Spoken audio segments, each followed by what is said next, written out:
नमस्कार मंडळी, स्वागत आहे तुम्हा सर्वांचं माझ्या छोट्याशा मिनी ब्लॉगमध्ये. तर मी आहे ना इथे बसलेली होती उलांची रांगोळी बनवण्यासाठी. अर्धी बनवलेली होती आणि अर्धी बाकी होती, तर ते मला बनवायला मी घेतलेली होती. त्यानंतर आर्यन आला शाळेतून आणि त्याला जायचं होतं ट्युशनमध्ये. तर त्याचं चालू होतं, मम्मा मला काहीतरी खायचं. तर मग मी म्हटलं चल मी तुला पाव वगैरे गरम करून देते.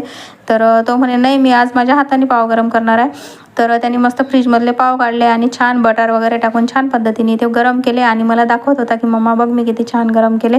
आणि इथे रतनचं चालू होतं रडणं पडणं, की त्यांनी जसं केलं तसंच यालासुद्धा करायला पाहिजे, की भैयाला तू कसे पाव गरम करू दिले, मग मला पण करू दे. पण तो लहान आहे, त्याला मी गॅसजवळ जाऊ दिलं नाही. आणि मग नंतर दोघं भाऊ इथे मस्त प्लेट घेऊन खायला बसले. तर रतू सांगत होता त्याला, भैयाने छान बनवले मम्मा, छान गरम केले. तर त्याचासुद्धा लाड करून त्याला सांगत होता मम्मा छान बनवले.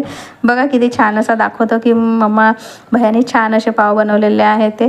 आणि खूप छान दोघांनी मिळून खाल्ले. तर असा होता आजचा छोटासा मिनी ब्लॉग. जर आवडला असेल तर लाईक, शेअर आणि सबस्क्राईब.